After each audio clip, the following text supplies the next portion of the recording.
Assalamu alaikum wa rahmatullahi ta'ala wa barakatuh. So today is the fourth day of Ramadan. The end of today, I mean the fifth day of Ramadan.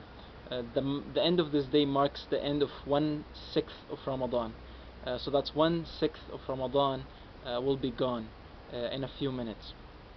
Today I've been very tired. A lot has been happening, and there's still a lot to happen until I go to bed. But at the same time, I realize that I'm in a very good situation. The topic today I want to talk about very quickly is related to an ayah that the Sheikh yesterday in the Taraweeh has read. And the ayah goes, Bismillah ar-Rahman ar-Rahim, من ذا الذي يقرض الله قرضا حسنا فيضاعفه له أضعافا كثيرة والله يقبض ويبسط وإليه ترجعون. So the ayah is saying that who is this person that is going to give Allah subhanahu wa ta'ala a loan, a beautiful loan, that Allah subhanahu wa ta'ala will take and multiply for him. And then the ayah says, وَاللَّهُ يَقْبِضُ وَيَبْسُطُ, that Allah subhanahu wa ta'ala is the one that holds and the one that gives. وَإِلَيْهِ تُرْجَعُونَ, and that we all shall go back to Allah subhanahu wa ta'ala. Now it's very interesting the terms that are used in this ayah. The term that attracted my attention is the word yuqrad, which means loan. So when we come to think about giving something good for the sake of Allah subhanahu wa ta'ala, whether it's money or time or effort, we can think of it as a loan to Allah subhanahu wa ta'ala. We're not going to give it out for free. Allah subhanahu wa ta'ala will pay us back, and Allah subhanahu wa ta'ala promises to pay us back in multiple folds. So let's look at how Allah subhanahu wa ta'ala might pay us back. There was a hadith about Rasulullah that says, Inna sadaqa la tutfi'u ghadab al-Rabb, that a sadaqah or charity prevents the anger of Allah subhanahu wa ta'ala, or puts off the anger of Allah subhanahu wa ta'ala. So if we come and we sin enough that we deserve the punishment and the anger of Allah subhanahu wa ta'ala, we might want to give out some charity in a hope that Allah subhanahu wa ta'ala will forgive us, because Allah subhanahu wa ta'ala is the one that created us, is the one who has created mercy itself. So when we're being merciful toward one of his creation, then he will be merciful towards us.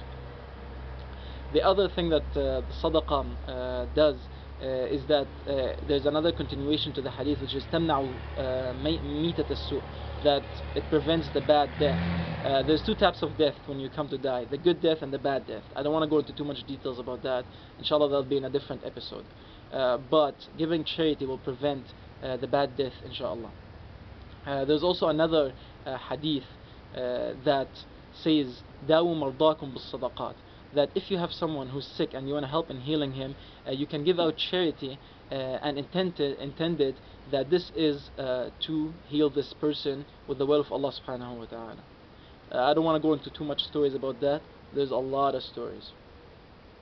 There's also one more thing. Rasulullah tells us, إن المرأة في ظل صدقته يوم القيامة حتى يقضى بين الناس أو كما قال رسول صلى الله عليه وسلم, that the person is in the shade of his sadaqah, his charity, in the day of judgment until it's judged between people. Now today was a very hot day.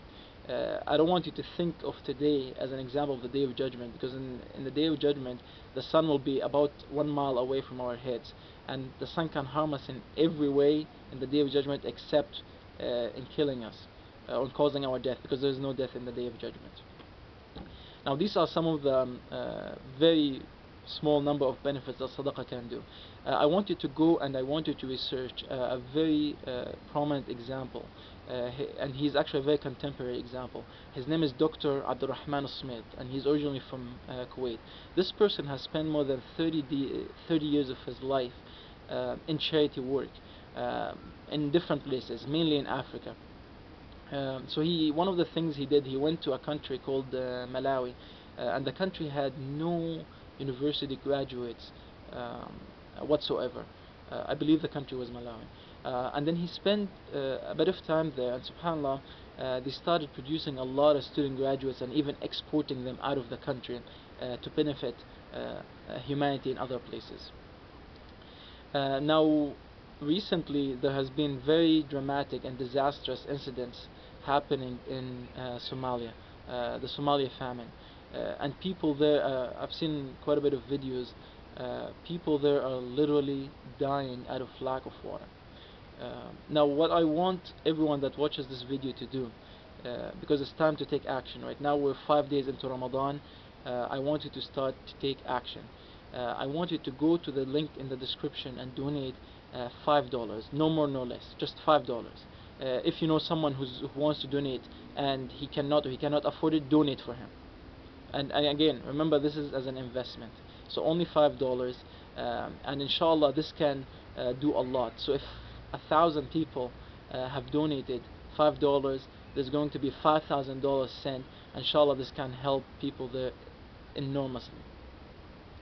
So I ask Allah subhanahu wa ta'ala, who created us and who created mercy, to bestow His mercy upon us, and I wish you the best fasting and the best iftar.